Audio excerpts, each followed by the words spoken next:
All right, everybody. So welcome to our long-awaited DevLake community meetup. We've all been very busy and lots of good, exciting changes happening. So we apologize for the brief hiatus. You'll certainly be finding us getting back into the once-a-month flow going forward. So keep your eyes open in Slack because we'll be sharing those links as always. After this, we'll be doing our best to post the recording of this as fast as we can to the DevLake YouTube channel, where we'll always share it first on the Slack. So keep your eyes open there. So today, Joshua, if you want to jump forward in the slides here, we're kicking off a new community huddle. So we have a pretty exciting agenda today. I'm joined, of course, by DevLake creator Hezheng Yin, community leader and developer evangelist Joshua Padoku. And we also have a special treat for you guys, which I'm certainly very excited about, which is a conversation with our friend Jorge Garcia Aguilar, who we met about a year ago or so. But it's been quite an adventure. Jorge was in the process of experimenting with DevLake in a very large company, brought all kinds of interesting insights to us, from figuring out how to deploy DevLake at scale, how to deal with all of the environment challenges of a very large organization, all the performance requirements where data is coming in fast and frequent. So we got to learn so much in collaborating with Jorge. And part of the beauty of open source, of course, is through the development of that relationship. Jorge began as a power user, providing us with great feedback, then became an active member of the GitHub orbit, creating really valuable issues and giving us interesting reports. Went a step further, started providing some really great feature suggestions and notes. Went a step further than that, started contributing to the project. And now Jorge has made it all the way to the top of that open source mountain, where he is now an official member of the DevLake committer group. And we're very excited to have him here, being a real contributor and a real leader to the DevLake project.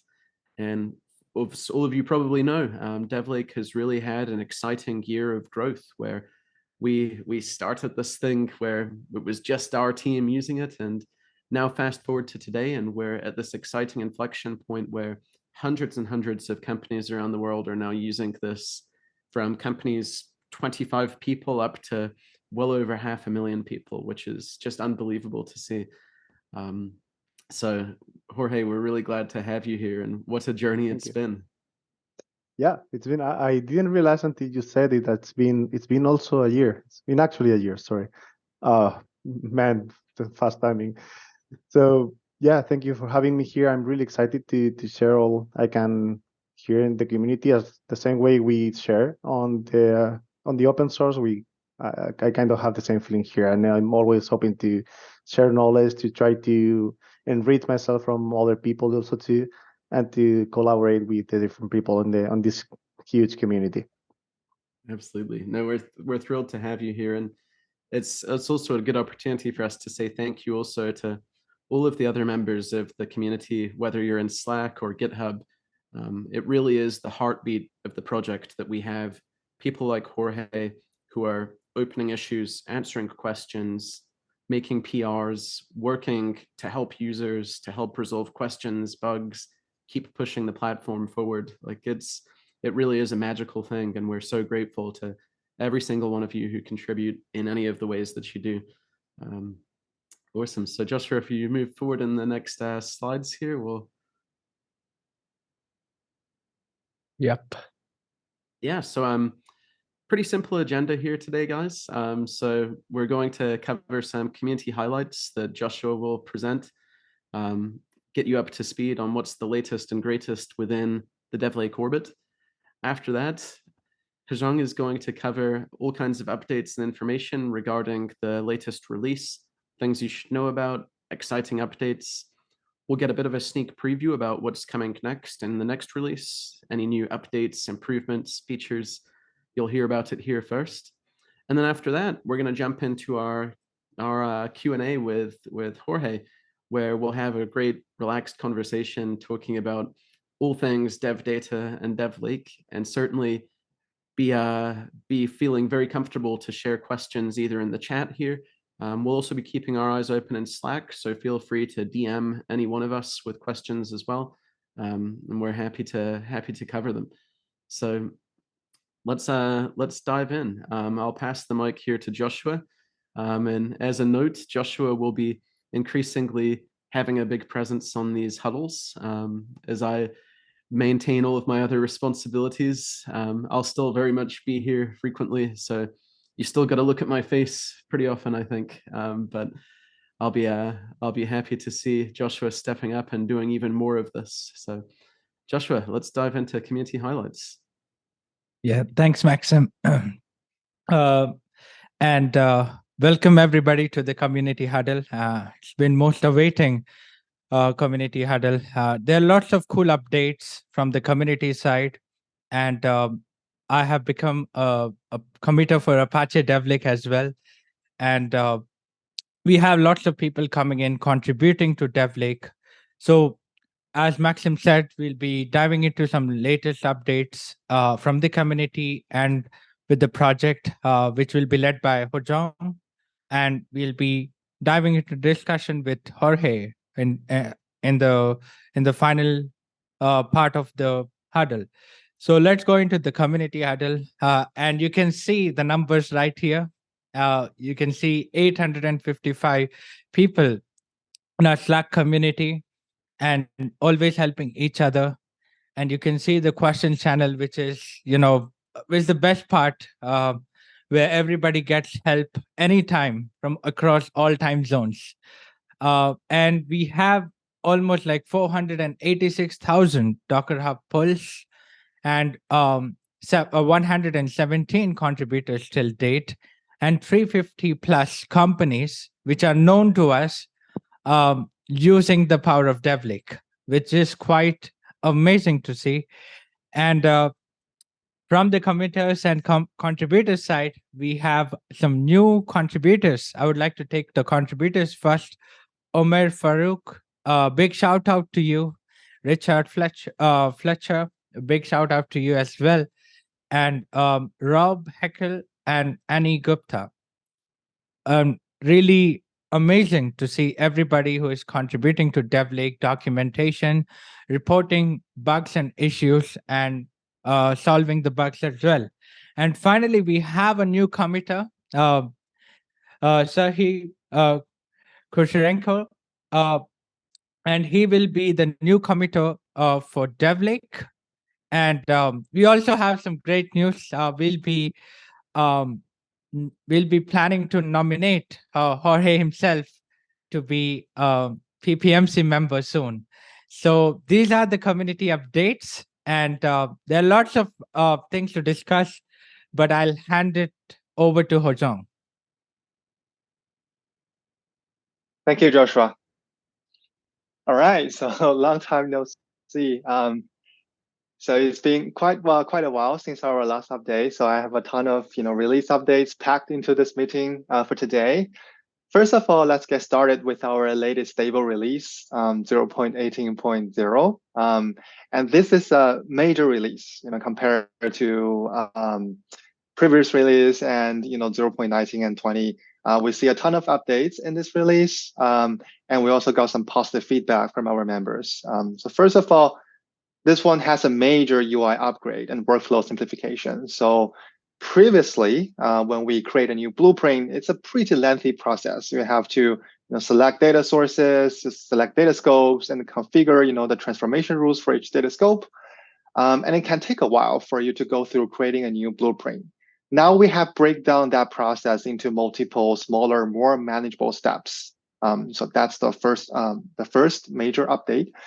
Secondly, a big problem that we see from our users is that it's usually very fast to do the transformation, compute the metrics, which is called the data enrichment step, but it's very slow to collect all the data from the data sources. But before these two steps are integrated together, so you have to, if you want to just run one thing, you have to run the other thing, which makes the entire process of if you want to change one transformation rule and then see the new data, which makes this process pretty takes a long time and complicated. So now we have also break down these two steps and then make them separate. So now you can, after you collect the data, if you see one transformation rule set wrong, you can quickly modify it and then just run data enrichment and see the new data in minutes, not in hours anymore. So that's the second thing. And lastly, this is a long requested feature, which is the deletion feature for the project blueprint and scope. And now it's being supported. And then if you delete the project, you will have the option to delete the data associated with that project. So help you make it easier for you to manage the data and all of the projects within your workspace. So these are the three major ones. There are many more, but all the details is in our GitHub release log. So I would only do the highlights here. So next slide, Joshua, please, to 0.19. So right now, we are in the process of testing the beta versions of 0.19, and hopefully with your help, we'll get to be able to release the stable version pretty soon.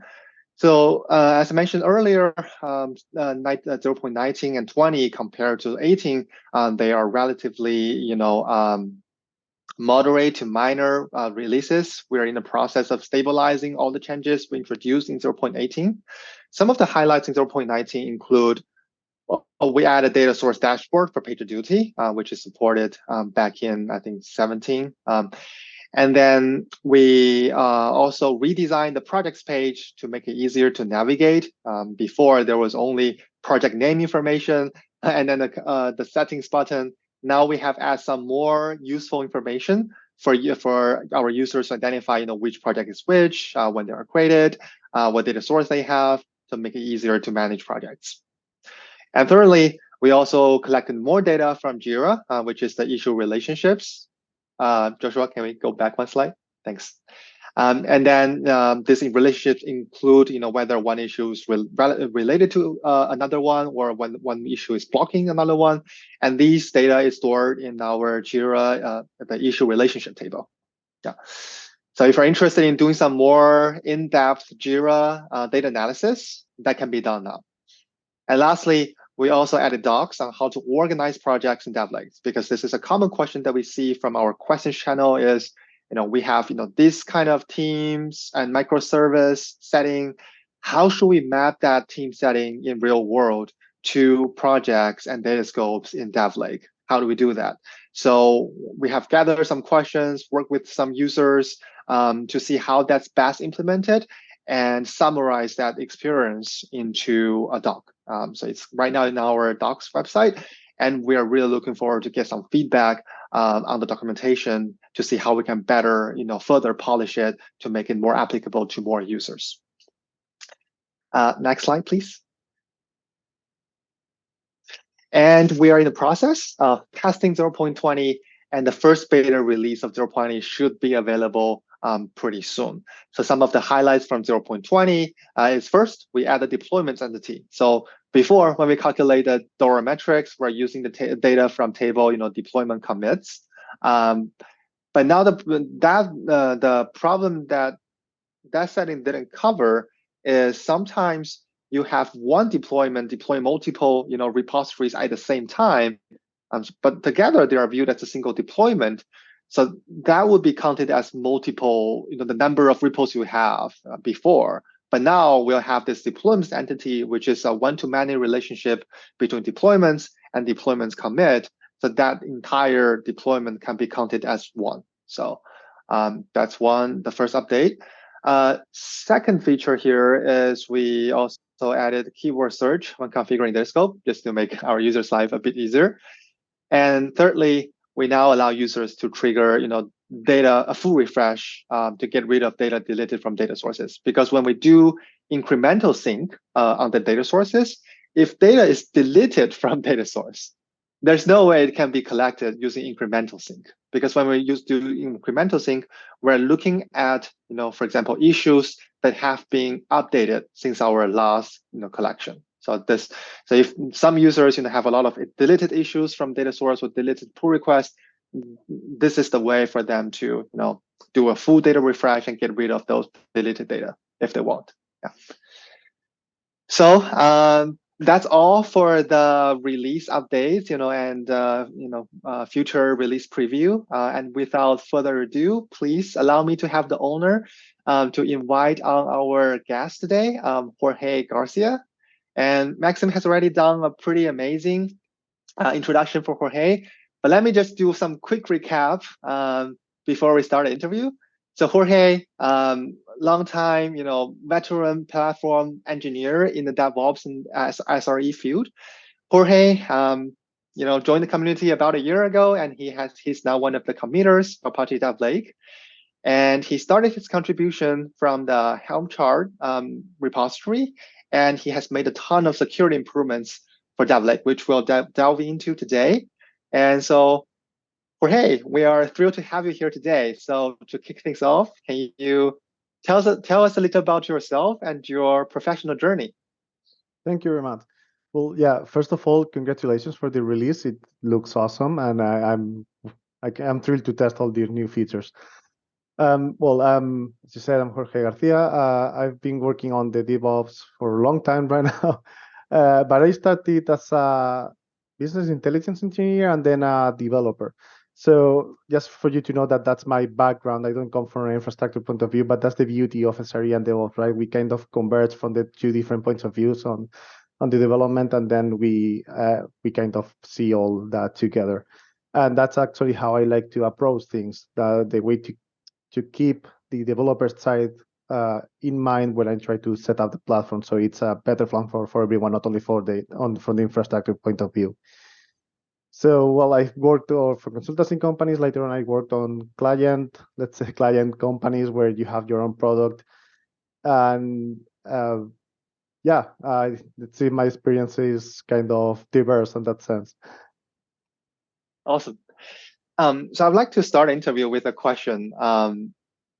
How did you first discover DevLake? What sparked your interest in the first place, and what problem were you trying to solve at the time? Well, I used to work in a big company, and at the time we had our own DORA solution, but it was tailor-made. And when you try to do something tailor-made, you start with whatever you have, right? And we started collecting data, and we came up with a solution that was coded by us, maintained by us, and at some point it was not scalable enough. So being an open source friendly community company as we were, we wanted to see what's there on the open source. And when we went through all the different tools that are in the market, DevLake kind of shined because of the way it's built to scale and grow and support many different sources. And that's what we wanted to see.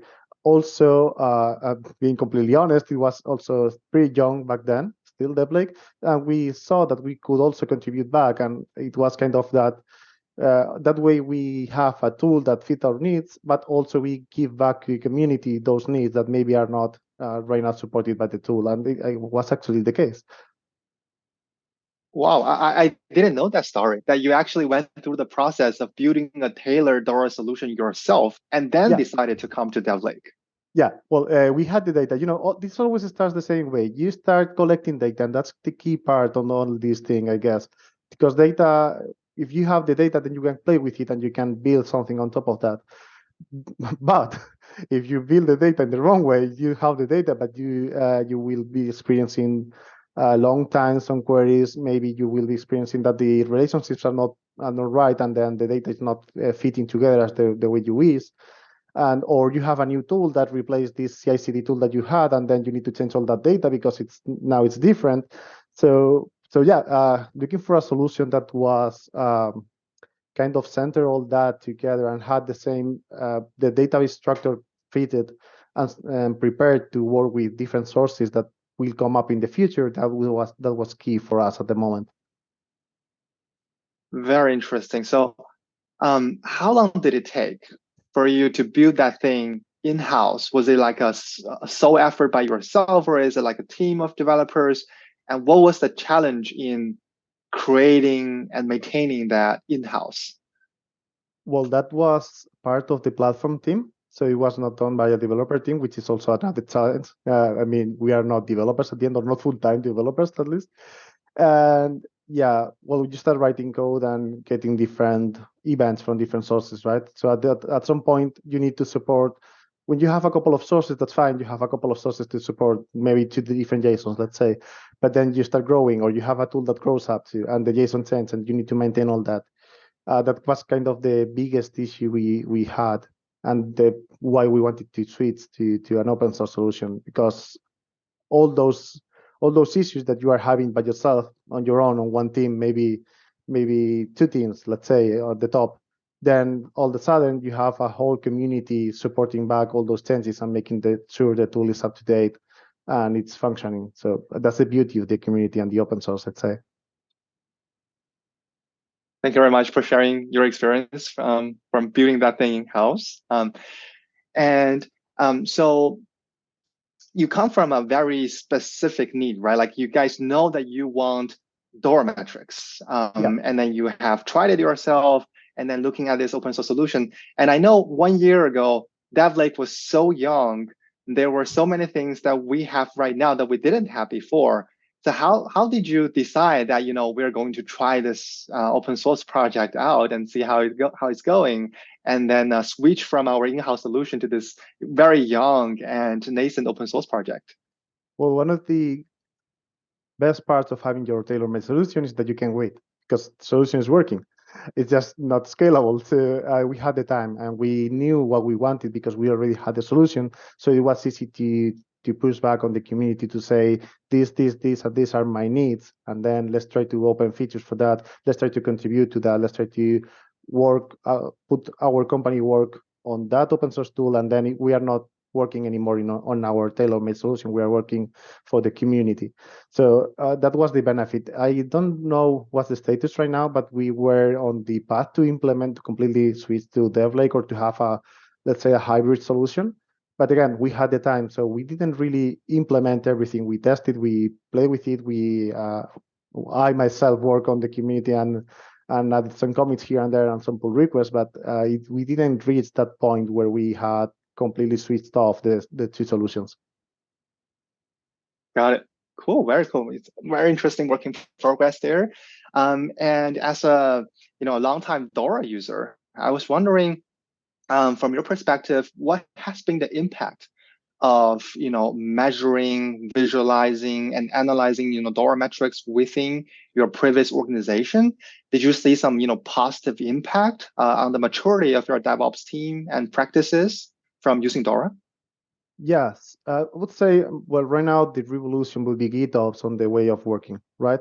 So yeah, with GitOps, it happens the same with Scrum and the Agile ways of working, and we can go back then on all these methodologies, right? But all those methodologies improve the way you work and make you faster, and make your team deliver better and faster with more quality, right? But how you measure that? We know that, but how can you prove that to other people, to maybe managers, to the CEO? You need to have some data to actually back your feelings. It's not like I say, I feel like my team is more productive now. Yeah, maybe it is, but you need to back it up, right? So DORA was kind of the perfect solution for that. And obviously Google is working on DORA because of the same reason. So we thought that maybe there's no interest yet on the C-level part of the company at the moment, but if we show the graphs and we show the data, the interest will be generated. And that interest will go down the pyramid to the developers, because the teams will be the first to be interested on how well we are performing, how many failures we're having, and see the points of the biggest pain points on the development path, and say, hey, maybe we are failing here at the testing, for example, or when we deploy, we have many failures, we need to correct that. And yeah, well, every scenario is going to be different, but the idea is that you kind of push that up so it can be pushed back down to the teams. If you try to force it within the teams, maybe some people will be aligned with you, maybe not, but for sure the directive part of the company, they will be interested on seeing how the company is behaving. Really interesting. So I was wondering, who's the driver for adopting DORA metrics? Is it the platform team, or is it a different team? In my personal case, that was the platform team, but I think that can be different in different companies. I guess it depends on the needs, on the age also of the company, or where they are in the process of being faster and delivering with more quality. It could be maybe one developer that's interested on seeing how they work and proposing the idea.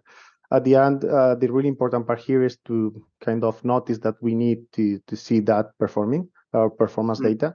We need to back up our feelings, and then they will have their interest. So then that I don't see that being restrictively from the platform team or the director of the company or the developers. I think that's one of the good things of DORA, that it touches everyone. It reaches everyone in the company. Yes. Yeah. Yeah, because it directly measures, the sometimes the outcome of the entire SDLC and touches everyone's life in the entire engineering org. So yeah, absolutely agree on that. Yeah. And I guess a follow-up question on that is, what was your focus in the DORA metrics, framework, right? Because there are, 4 key metrics, and there are even more metrics supporting these 4 key metrics. And I've heard from some other users like, the most important thing that we care maybe like change lead time. We don't care that much about deployment frequency, because we just deploy once a week. That's our set frequency, so we're not trying to optimize it in any way. I was wondering, in your case, was there like a particular focus for your team on one of these 4 key metrics and the supporting metrics around them? I mean, we look at all the metrics. So there are 4 key metrics. Well, I think there are 5 now. I would need to double check that. But they are key metrics because they are kind of key for the company, right? But if I had to pick one, I probably would be maybe the change to failure rate, because we were focusing on quality and resilience. So it was important for us to know that we are not failing. But that on any company is going to be different. Maybe you have fewer releases, as you said, because you need to fill some compliancy things that you need to fulfill, and then your deployment frequency becomes slower. So it's interesting to understand within your company what works for you, and know that there are, you have kind of some barriers where you say this is good, bad, and maybe this is best. But you need to analyze those from your perspective and understand that maybe this is bad for a startup, but for your company or for a bank company, this is not that bad, because you need to be careful with what you release and so on, right? Absolutely. So can you share some practices that you found helpful in increasing or improving your change failure rate? Well, the change failure rate is it's annoying to improve, right? Because I mean, issues, you can always improve the quality testing on your pipelines. You can have a user acceptance testing phase, whatever your company is working with. Or maybe you just want to go faster and fix it faster, and that will also improve the change to failure rate, because you are deploying more and failing less. So, right. So I guess the important part is, again, the metrics are nothing by themselves. You need to understand what they try to say to you. So it would be really important to get the metric and see why it's high, not only focus on what's high. Actually, in our DORA, we had kind of a table of all the raw data that we were calculating. So you have the metric, but you can also deep dive in that data and understand what's going on and what's happening there. I wouldn't try to categorize something particular for change to failure rate or for any other key metric, because they are kind of really global metrics for something that you probably will have only a really specific small issue on your hands, right? So it's kind of get the value of the metric, try to understand why it's happening for you, and it will probably be different in my case or any other case, right? So try to just dive deep in the data, understand what is going on in your company, and that's the way you will actually improve that metric. I think that's a brilliant point, and I think you touched on the big part of the feature of DevLake, which is, that's a very high level metric, like you mentioned. And if we see something going up or going down, how do you understand where the change is coming from? I think that's a big part of what DevLake, after 0.20 is going to try to focus on, is how do we break down a high level, very important metric into understand the dynamics behind it, and then break it down into smaller metrics to help people, drive actions and understand, what's the dynamics behind the change in the metrics. So, very good point. So with that, I'd like to switch gear a little bit to the security part, which is, how Jorge got started, contributing to DevLake. So security always a very hot topic. So I was wondering, can you tell us a little bit about your journey in enhancing DevLake security features, and also perhaps, the considerations that come with ensuring, DevOps tools that meets all those crucial security standards? Well, I'm not the best talking about security. Probably I'm one of the mediocre part, but I know my part. So actually, what I improved on the Helm chart was focus on the security context on a pod and container level, right? So many companies will have this policy where you are not allowed to have on a pod or a container a root user or a root, a non-read-only file system on the root side, because that could lead to issues or hacker potential attacks, right? So ideally, all your images are contained within your company, and none of them is running as a root user. That would be a huge vulnerability. So one of the easiest part to work that around is to add the security context on the Kubernetes YAML, and that's done through the Helm chart, right? So you will say that if the application runs as user 1, for example, 101, whatever the user it is, and then the group is going to be blah blah, and so on and so forth, and you mark the root file system as read only, so you make sure that the root file system or the image is not being touched or changed. And so that's the kind of the Kubernetes side, and that's the easiest side. So you can actually control that on the Kubernetes with Gatekeeper or any other tool that's checking that the images are run as non-root. But then the image needs to be able to run as non-root, and your application needs to run as a non-root user. And that was what was one of the issues we had with DevLake, because well, the Nginx part is really easy because Nginx also provides you with a non-root user that has the capabilities, and you just need to change a bit the way that Nginx is rising up. But then the Python plugins gave me some headaches, and I appreciate the help from the team here. And also big shout out to the community here, because I was working on that pull request, and then suddenly I don't remember then who was, but someone came out and solved my issues, and it was completely fine. So it's those two sides, right? You need to ensure that nothing on your cluster is running as non-root, and maybe there are many other policies, but that this is one of the key ones. But also your image, the image you're providing to anyone that's using your tool, needs to run as non-root, because if not, or at least be capable of. If not, it's just going to be impossible to be running that Kubernetes cluster. Cool. So you just gave example of one example of the many important security policies that you're looking for. So I was wondering, when you shop for open source projects, right, for your team or organization, is there like a checklist, a security checklist that you're looking for that these projects must satisfy? Otherwise, we won't use it, whatsoever. Do you have that kind of? Yeah. I mean, of course, you always look for. You have certain needs, but in my experience, the easiest way to have that is just to have a playground cluster or somewhere where you can actually play with those rules set up. So you just throw it in there. It's harmless because it's not going to affect anything else in your company, but you have your rules, and if it fails, it will the majority of your checklist is going to be checked there. If it fails, not if it runs.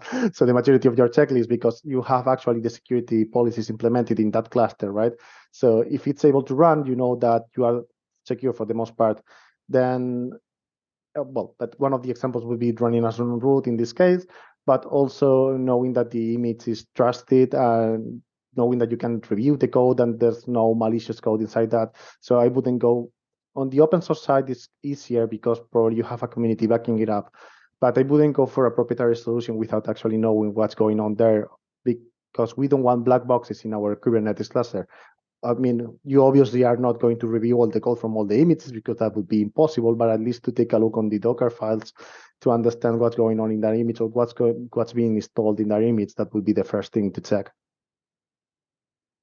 Awesome. There you go. Jorge's guide on shopping open source for proprietary software. Not the best security guide. Check with your security team and your companies, but that's just an advice from a humble platform engineer. Awesome. Cool. So Jorge, moving to your role as committer to DevLake, when we first chatted about this transition, you were a bit worried that, because, you have a full-time day job, it's already busy enough. We always appreciate your time in, contributing to the community, helping answer questions all the time. And you were worried that this might be too much for you. So now that when you look back to this journey, was that like a big transition to you? And after becoming a committer, does that change your perspective and approach to this project? Well, yeah, I always wonder if I will be able to fulfill my duties, and you ensured it was going to be nothing else and nothing too fancy.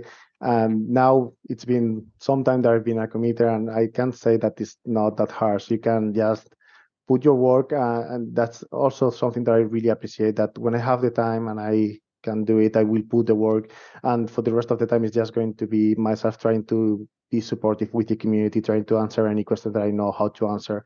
Maybe I'm not contributing with pull request or with documentation or anything on the code right now, but I will be able to be there helping with the community because I always have 5 minutes to take a look on the questions and see if I can answer something.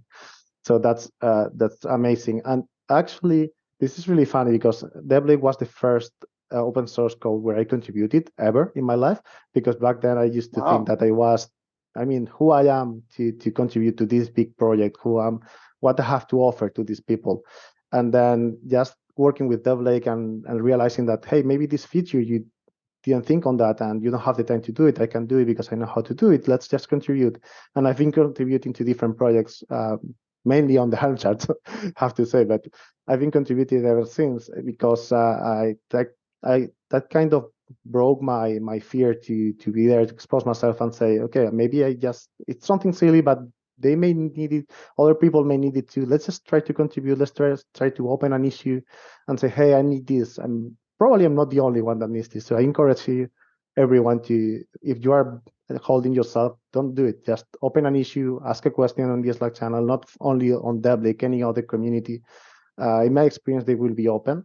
And the worst thing you can do, that it's probably someone already has that solved and they will tell you how to solve it. And if not, maybe you can contribute and fix it. And there's also there for you and for the other people that will have it. It's really interesting that you said that the first pull request that you filed might be something small that they don't care about, because it's never the case from our perspective. And what you said just made me realize that it's so often that first-time contributor might underestimate the value of their contribution and overestimate the amount of work and the amount of hurdle that's for them to make a contribution to an open source project. So very helpful for all of our community members, guys. You heard Jorge, and so don't be afraid to start your first PR and contribute in the community anyway, not just PR, like Jorge mentioned, really just answering questions in the community, participate in discussion, let us know what are the best features or the most needed features from your use case. All of those things are tremendously helpful for open source developers and maintainers for all projects. Yeah. And it will be also helpful for the rest of the community. If I see someone saying, I need this specific feature because I have this scenario in my company, that's really interesting. I can learn something from there too. And I'm paying attention to the questions too. So it's not only you're helping the people who maintain the tool, you're helping the community, and you're probably helping yourself. So just don't be afraid, contribute. People are always open to receive that feedback. Exactly. Cool. And moving on to the next topic. So we have come sort of a long way now to almost 0.20. What are some improvements that are on your wish list that you really like to see DevLake implementing going forward? Well, I've seen many covered on this latest release, but something that's always a spine to me, it's the implementation of or including Argo CD as one of the sources. This is mainly because kind of everyone is adopting Argo CD. I'm not saying everyone, but more and more people are adopting Argo CD as the continuous delivery tool for the company. I personally love it. I think it's awesome. It's an awesome tool. And I came to the point, again, in my experience, where, I can measure DORA properly with just the GitHub pull request and then my CI tool pushing and building the things, right? But I want to know exactly when something changed in Argo. And that's really important because usually everything is going to be pushed from Git if you are adopting GitOps. I'm sorry, I think the light is not the best way right now. Now it should be better. I'm sorry, the sun is changing here right now. It's getting darker. I'm losing light. So going back, I would say that I was saying that from GitHub, if you are using GitOps, GitHub, GitLab, Bitbucket, whatever you're using, it doesn't matter. But probably with the code itself, you will be able to know what and when you deploy something, right? But in Argo CD, you can control also the Helm chart or the customize or whatever you're using. And maybe you need to change something because you had an issue. You need to fix it, and you will change just a particular value in Argo. This is a really specific case. But that makes a huge difference on the change to failure rate, because you will be able to actually understand what failed, when it failed, what change was that to fix it, what fixed it, and so on and so forth. So it suddenly reaches all the information that you already had in a really precise way, which is great for auditability too. So Argo CD is it's the first one in my wish list, and I'm actually planning to try and contribute a bit there. And renewing my setup right now, so it may take me a while because I'm trying to work with Windows, and many people will love it, but I don't. So it's a bit more complex to me. Got it. Cool. Yeah. Hopefully, I think that's definitely on our roadmap, the Argo CD integration. So just need to discuss with the community and then see, who can drive, take the lead and drive this forward. But yeah, I totally agree. That's a really valuable feature to have. And to wrap this up, last question on my side. Jorge, can you share with us like a word of wisdom or some advice for people who are looking into, tipping their toes into DORA metrics and bring DevLake to part of their toolkit?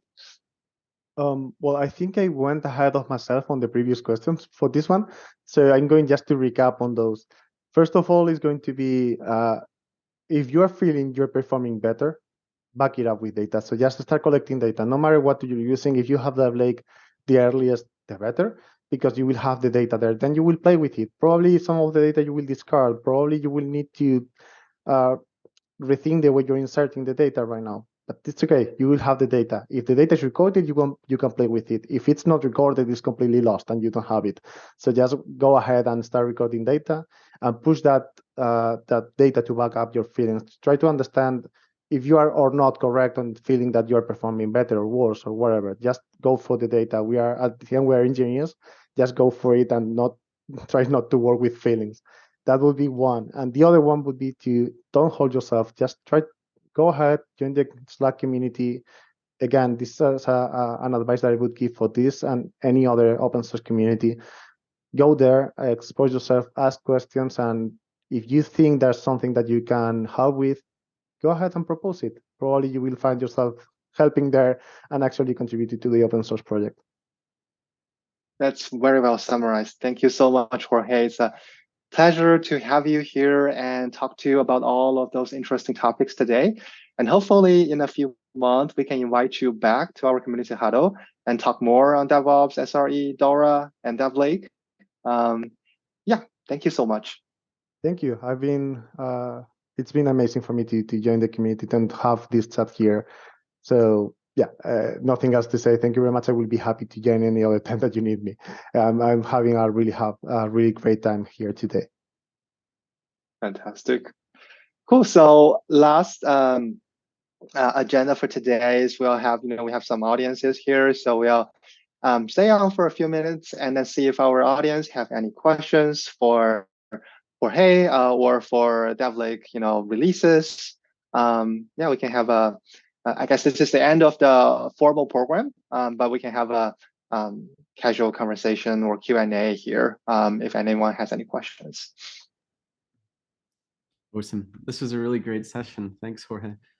And as a reminder to everyone watching right now and watching the recording, I think part of the magic of the community, of course, is that I don't know if there is necessarily a right way to do any of this, right?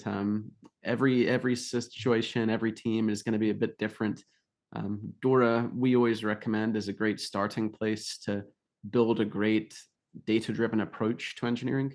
But every situation is going to be different. And I think part of the magic of a community-driven approach is we have more than 850 developers in the Slack who are sharing their thoughts, sharing their experience, what's working and what isn't. And when you have a question, it's certainly something worth sharing with the community, because you might find a unique perspective in that answer.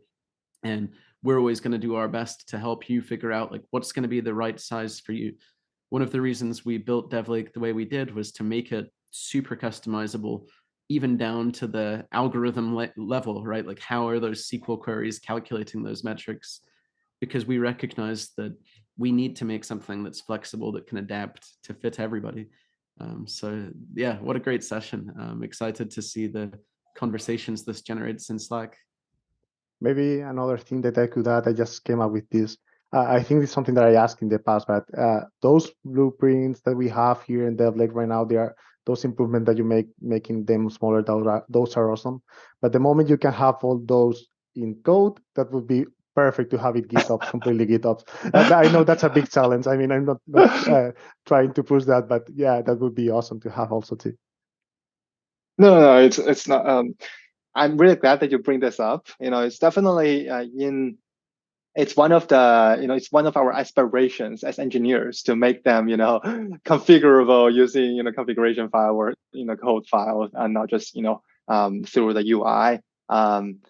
Yeah, let's chat more about it and see if we can make it happen. I think it's definitely something we want, mostly just to see how we can get enough,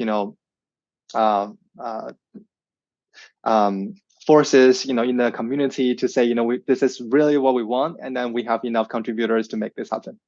Yeah, it's to me something that I always look for. It's probably not mandatory to have. Well, if it's the main part of the company, yeah, but not for the helper tools. But if I have the ability to kind of tear down the environment and just rise it back again the way it was. I mean, with some conditions, obviously the data is going to be a problem on that sense. But on the way the transformations work, if I can reproduce the same environment in different places with just one button because I have everything in code, that's a life change game for me. Exactly. All right. Thank you, Jorge, and thanks, Maxim, Joshua. Great to see everyone on the community huddle, and thanks to all of our audiences. And we'll upload the recording to YouTube pretty soon. So thanks, everyone, and I'll see you guys next time. Thank you very much. Excellent. Thank you, guys. We'll see you on the Slack.